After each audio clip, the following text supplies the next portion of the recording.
Now we will see that how we can find about the past. I told you there was a time called prehistory when people never wrote down anything. So what are the sources of history? How we can claim that this may happened at that point of time?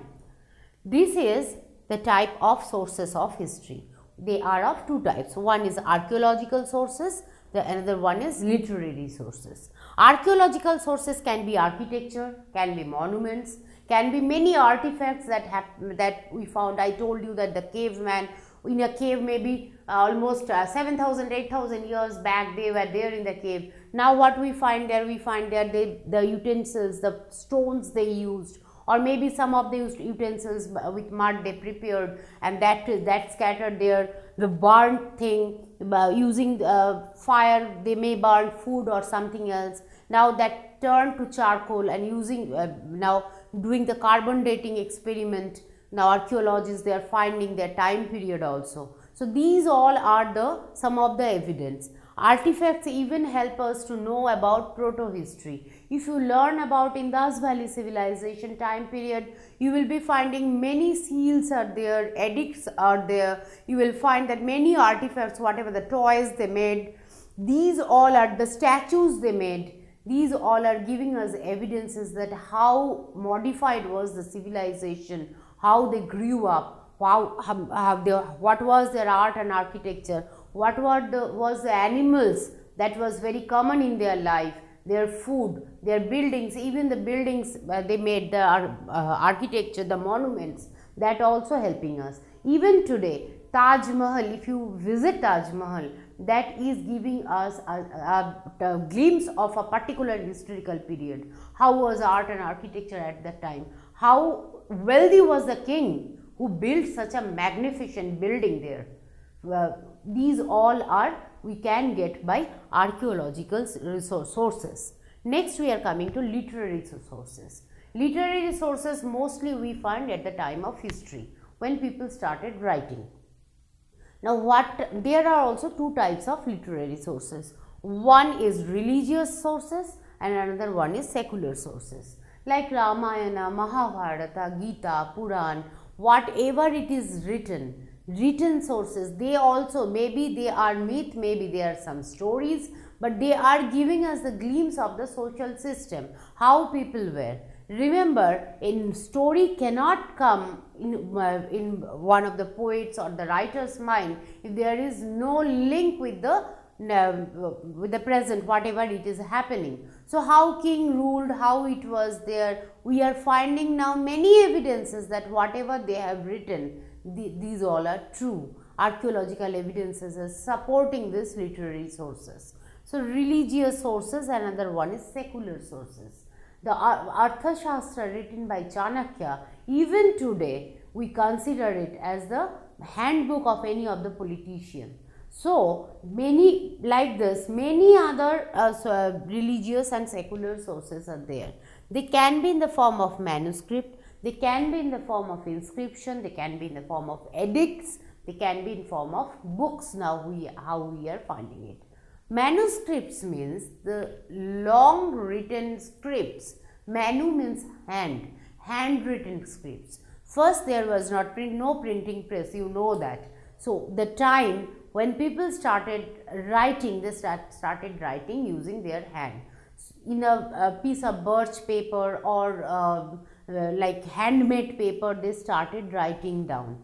So whatever they wrote down at that point of time, we call it as manuscript. Most of the Rig Vedic and Vedic age literature, they are written in the same way in the manuscript. Now this is true that many of them we lost it due to their age, but whatever we received, they also stand as a good source of history even today.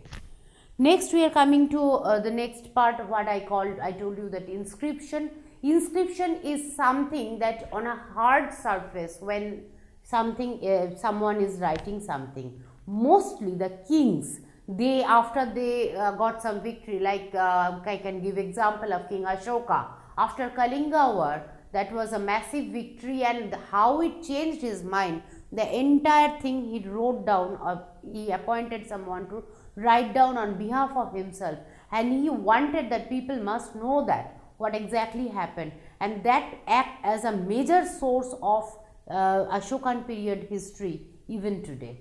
So that is this type of writing, we call it as inscription. Even the edicts, difference between edicts and inscription. Edicts also they write down on a piece, on a hard surface. So what is the difference? Inscription is something when the king is writing down, king allows someone to write down praising himself or about his achievement, to know his subjects, to know his people, that what exactly he has done. That is known as inscription. Edict is when he is ordinancing some, he is giving some ordinance, or some he is ordering someone to do something, he is giving some rules and regulation for his people, for his subjects.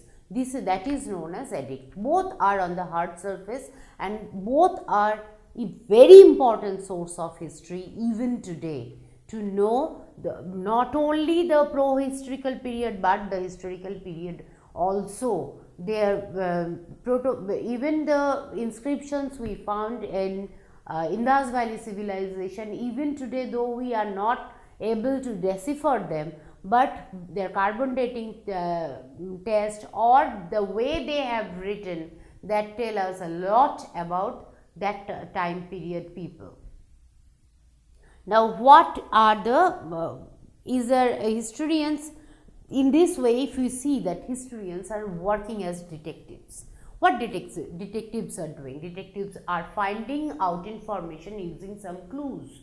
Here in history also we can see the archaeologists, they are searching for clues, and then they are calculating them, calculating 1 plus 1 together.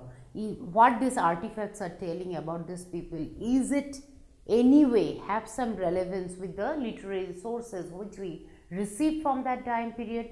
All these they are calculating.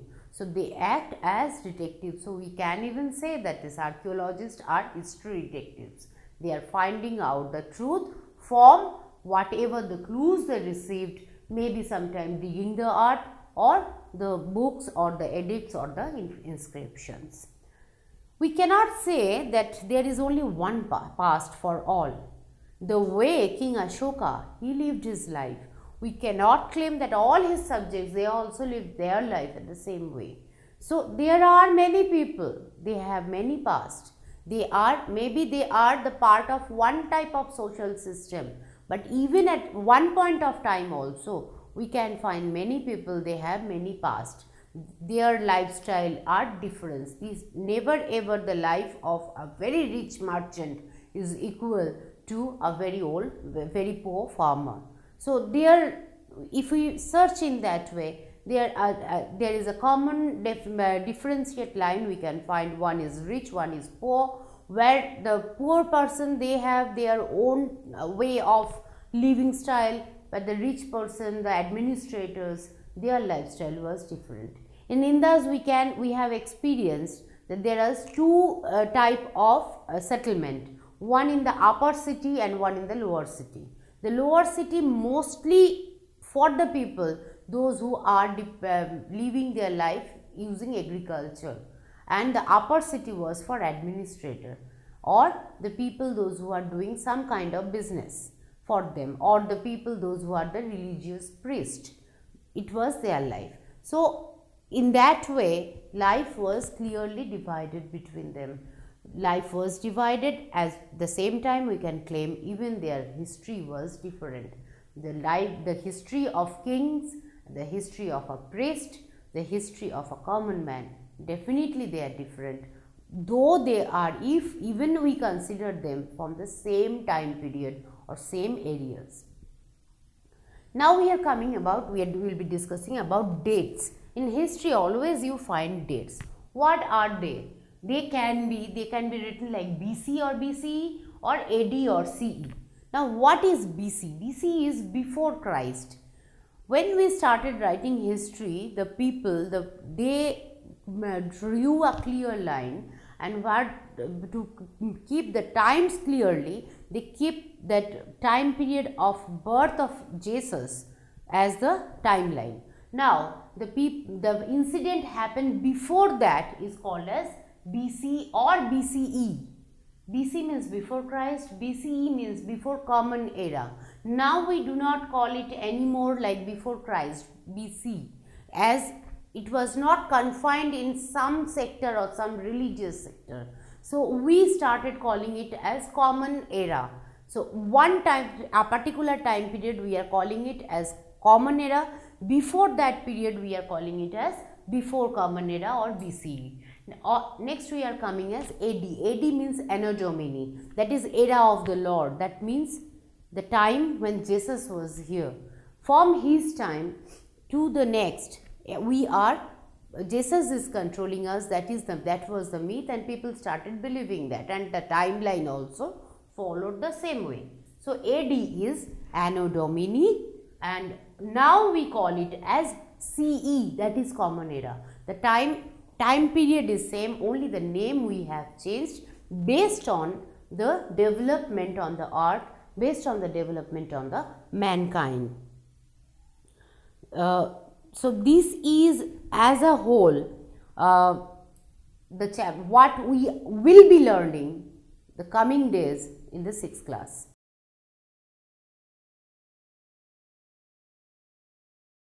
If you like this video, please give a thumbs up. Please subscribe to our channel to get more videos on CBSE syllabus.